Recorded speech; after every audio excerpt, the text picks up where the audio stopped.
আসসালামু আলাইকুম। সংবাদে আপনাদের সবাইকে স্বাগত জানাচ্ছি। আমি ফিরোজ তোহা। শুরুতেই আরবে কেবলস সংবাদ শিরোনাম।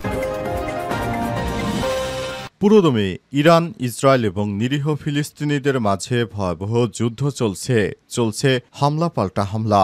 এরই মাঝে আমাদের হাতে এসে পৌঁছেছে যুদ্ধের সর্বশেষ গুরুত্বপূর্ণ সব থেকে তাজা আপডেট সংবাদ আপনাদের জানিয়ে দিব। প্রথমে জানাবো, গাজায় ইসরায়েলি হামলায় ২৬ ফিলিস্তিনি নিহত। ফিলিস্তিনের অবরুদ্ধ গাজায় ভোর থেকে শুরু হওয়া ইসরায়েলি হামলায় কমপক্ষে ২৬ জন নিরীহ ফিলিস্তিনি নিহত হয়েছে, যাদের মধ্যে উত্তর গাজা সিটিতে ১৩ জন রয়েছে। এক প্রতিবেদনে এই তথ্য জানিয়েছে কাতার ভিত্তিক সংবাদ মাধ্যম আল জাজিরা। এরপর জানাবো, লেবাননে ইসরায়েলের আতর্কিত হামলা। দক্ষিণ লেবাননে আতর্কিত হামলা চালিয়েছে ইহুদিবাদী ইসরায়েলের বিমান বাহিনী এই হামলায় অংশগ্রহণ করে। এতে এক ব্যক্তি নিহত এবং ৫ জন আহত হয়েছে। লেবাননের স্বাস্থ্য মন্ত্রণালয় তথ্য নিশ্চিত করেছে, খবর বার্তা সংস্থা এএফপির। এদিকে ইসরায়েলের সঙ্গে সম্পর্ক স্বাভাবিক করার সম্ভাবনা নাকচ লেবাননের। ইসরায়েলের সঙ্গে সম্পর্ক স্বাভাবিক করার সম্ভাবনা উড়িয়ে দিয়েছে লেবাননের প্রেসিডেন্ট জোসেফ আউন। সেই সঙ্গে বৈরুতের দক্ষিণ প্রতিবেশীদের সঙ্গে শান্তিপূর্ণ সম্পর্কের আশা ব্যক্ত করেছেন তিনি, খবর আরব নিউজের। জানাবো, যুক্তরাষ্ট্রের পররাষ্ট্র দপ্তরের ১৩০০ জন কর্মকর্তার চাকরি বাতিল। মার্কিন পররাষ্ট্র দপ্তর এর ১৩০০ জনের বেশি গুরুত্বপূর্ণ কর্মকর্তাকে চাকরিচ্যুত করা হয়েছে। আজ থেকে ছাঁটাই প্রক্রিয়া শুরু করেছে ট্রাম্প প্রশাসন। ছাঁটাইয়ের মধ্যে রয়েছে ফরেন সার্ভিস ও সিভিল সার্ভিস কর্মকর্তারা, খবর সিএনএনের। ১৩৫৩ জন কর্মকর্তাকে ছাঁটাই করা হয়েছে, যার মধ্যে ১৭০০ জন সিভিল এবং ২৪৬ জন ফরেন সার্ভিস কর্মকর্তা। আর প্রায় ১৬০০ কর্মী স্বেচ্ছায় পদত্যাগ করছেন বলে জানানো হয়েছে। এবং সর্বশেষ জানাবো, সীমান্তে বিএসএফের গুলিতে ২ বাংলাদেশি যুবক নিহত। সুনামগঞ্জের দোয়ারবাজার উপজেলা ভারতীয় সীমান্তরক্ষী বাহিনী বিএসএফের গুলিতে ২ বাংলাদেশি যুবক নিহত হয়েছে। জানা গেছে, তারা গরু আনার জন্য ভারতে গিয়েছিল। চোরাই গরু আনার পথে ভারতের সীমান্তরক্ষী বাহিনী বিএসএফের গুলিতে তারা মারা গেছেন। প্রিয় দর্শক, এতক্ষণ শুনছিলেন সংবাদ শিরোনাম, এবারে বিস্তারিত। তবে তার আগে বন্ধুরা, অনুরোধ থাকবে এই সংবাদটিতে একটি লাইক দিন। এই চ্যানেলে আপনি নতুন হয়ে থাকলে আমাদের সংবাদটি দেখতে দেখতে চ্যানেলটি সাবস্ক্রাইব করে রাখুন। কমেন্ট করে বন্ধুরা আপনার মূল্যবান মতামত জানিয়ে দিন আপনি বিশ্বের কোন দেশ থেকে বা বাংলাদেশের কোন স্থান থেকে আমাদের সংবাদটি দেখছেন এবং শুনছেন। আর বন্ধুরা, গাজা যুদ্ধে আপনি যদি নিরীহ ফিলিস্তিনিদের ভালোবেসে থাকেন, কমেন্টে ইয়েস লিখে বিশ্ববাসীকে জানিয়ে দিন। সংবাদটি আপনার সোশ্যাল মিডিয়া ফেসবুকে শেয়ার করে বন্ধুদেরও দেখার সুযোগ করে দিন। এবারে বিস্তারিত। গাজায় ইসরায়েলি হামলায় নতুন করে ২৬ জন নিরীহ ফিলিস্তিনি নিহত।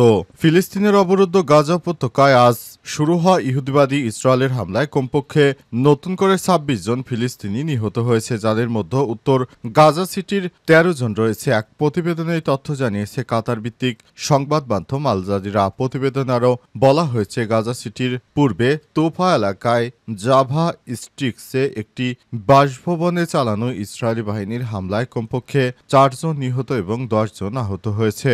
নাসের হাসপাতাল জানিয়েছে, গাজার খান ইউনুসের পশ্চিমে তথাকথিত মানবিক আল মাওয়াশি এলাকায় বাস্তুচ্যুতদের আবাসস্থলে ইসরায়েলি বোমা হামলায় নিহতের সংখ্যা বেড়ে ১১ জন দাঁড়িয়েছে। আল-আকসা শহীদ হাসপাতাল একটি সূত্র জানিয়েছে, এরই মধ্যে গাজা স্ট্রিপের দের আল বালার দক্ষিণে বাস্তুচ্যুত আবাসস্থল লক্ষ্য করে চালানো ড্রোন হামলায় ২ জন নিহত এবং অনেকেই আহত হয়েছে।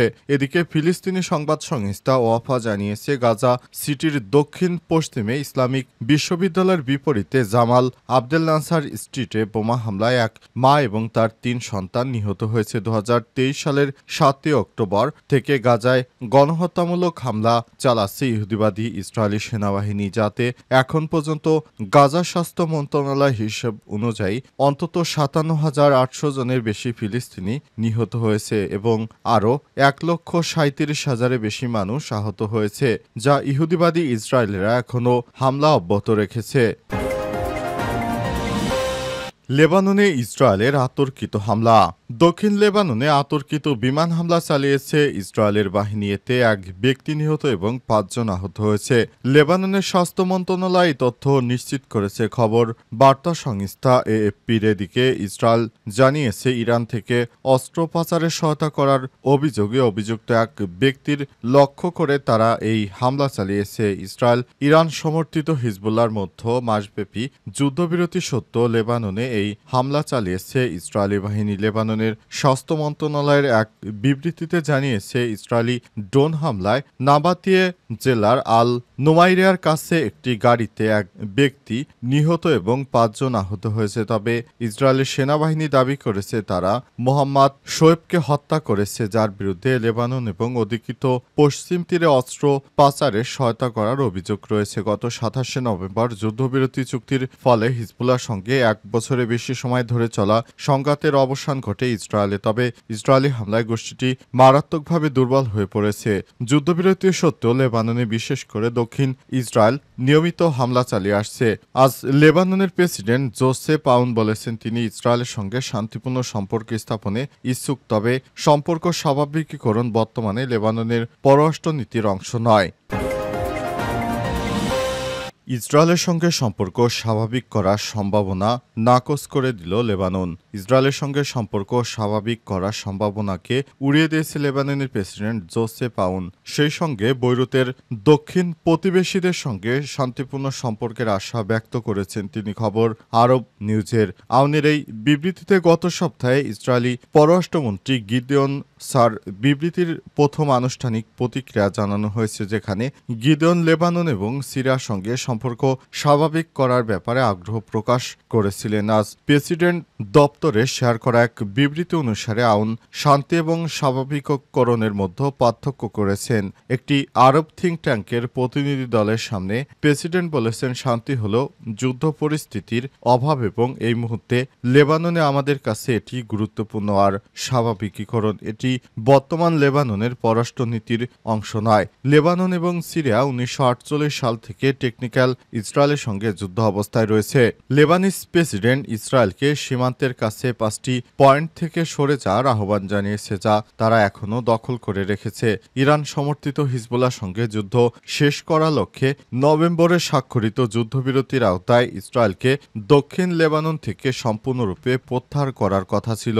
আউন আরও বলেছেন, লেবাননে ইসরায়েলি সেনারা আন্তর্জাতিকভাবে স্বীকৃত সীমান্ত পর্যন্ত সেনাবাহিনীর সম্পূর্ণ মোতায়েনের ক্ষেত্রে বাধা সৃষ্টি করেছে। যুদ্ধবিরতি চুক্তি অনুসারে হিজবুল্লাহকে লিটালি নদীর উত্তরে ইসরায়েলের সীমান্ত থেকে প্রায় ৩০ কিলোমিটার দূরে তার যোদ্ধাদের প্রত্যাহার করা হবে। আর লেবাননের সেনাবাহিনী এবং জাতিসংঘের শান্তিরক্ষীরা এই অঞ্চলে একমাত্র সশস্ত্র দল হিসেবে থাকবে। মার্কিন যুক্তরাষ্ট্র হিজবুল্লাহকে সম্পূর্ণরূপে নিরস্ত্র করার জন্য লেবাননের প্রতি আহ্বান জানিয়ে আসছে এবং লেবাননের কর্তৃপক্ষ এই সপ্তাহে ওয়াশিংটনের দাবির প্রতি তাদের প্রতিক্রিয়া জানিয়েছে। প্রতিক্রিয়াটি জনসম্মুখে প্রকাশ করা হয়নি, তবে আউন বলেছেন বৈরুত দেশে অস্ত্রের উপর একচেটিয়া অধিকার বজায় রাখতে দৃঢ়প্রতিজ্ঞ। জানাবো সীমান্তে বিএসএফ এর গুলিতে ২ বাংলাদেশি যুবক নিহত। সুনামগঞ্জের দোয়ারবাজার উপজেলা ভারতীয় সীমান্তিরক্ষী বাগানবাড়ি এলাকায় ভারতীয় সীমান্তিরক্ষী বাহিনী বিএসএফ এর গুলিতে শফিকুল ইসলাম ৪৫ নামে এক বাংলাদেশি নিহত হয়েছে। আজ রাতে এই দুর্ঘটনা ঘটে এবং সীমান্ত এলাকায় উত্তেজনা ছড়িয়ে পড়ে। নিহত শফিকুল ইসলাম উপজেলা লক্ষ্মীপুর ইউনিয়নের ভাঙাপাড়া গ্রামের বাসিন্দা। স্থানীয় পুলিশ সূত্র থেকে জানা যায়, গভীর রাতে শফিকুল ইসলাম অবৈধভাবে গরু আনতে ভারতের দিকে যায়। এ সময় ভারতের অভ্যন্তরে টহলরত বিএসএফ সদস্যরা তাকে লক্ষ্য করে গুলি ছোড়ে। এটি গুলি সরাসরি তার বুকে লাগে। পরে স্থানীয়রা গুরুতর আহত অবস্থায় তাকে উদ্ধার করে দেয়ারবাজার উপজেলা স্বাস্থ্য কমপ্লেক্সে নিয়ে যায়। সেখানেই কর্তব্যরত চিকিৎসক তাকে মৃত ঘোষণা করে। এ বিষয়ে দোয়ারবাজার থানার ভারপ্রাপ্ত কর্মকর্তা ওসি জাহিদুল হক বলেছেন, বাগানবাড়ি সীমান্ত এলাকায় বিএসএফ এর গুলিতে শফিকুল ইসলাম নামে একজন নিহত হয়েছে। তার নিহতের খবর খবর পেয়ে আমরা দ্রুত ঘটনাস্থলে গিয়ে লাশ নিয়ে আসি এবং ময়নাতদন্তের জন্য হাসপাতালে নেওয়া হয়েছে। জানা গেছে শেখ হাসিনা পালিয়ে যাবার পর অনেকেই এখনও ভারতের সঙ্গে চুক্তি করে চোরাই গরু আনছে, তবে বিএসএফ এর সদস্যরা তাদের দেখা মাত্রই গুলি করছে, আর এই গুলিতেই মারা যাচ্ছে বাংলাদেশের অধিকাংশ মানুষ। তারা রাতের আধারে ভারত থেকে চোরাই গরু আনার জন্য ভারতের অভ্যন্তরে ঢুকে পড়ে এবং সেখান থেকেই তাদের উপর এই ধরনের আক্রমণ হয়। তারপরও তারা শত প্রতিকূলতা পরিহার করে তারা বাংলাদেশের অভ্যন্তরে এই গরু নিয়ে আসার জন্য যায়। যারা সফল হয় তারা গরু বিক্রি করে অর্থ আয় করতে পারে, আর যারা সফল হতে পারে না তারা এভাবে গুলি খেয়ে মারা যায়। কিন্তু বাংলাদেশ ও ভারতের মধ্যে দীর্ঘদিন ধরে এভাবে সম্পর্ক হয়ে আসছে, তারপরও এ বিষয়ে কেউ কোনো পদক্ষেপ গ্রহণ করতে পারছে না।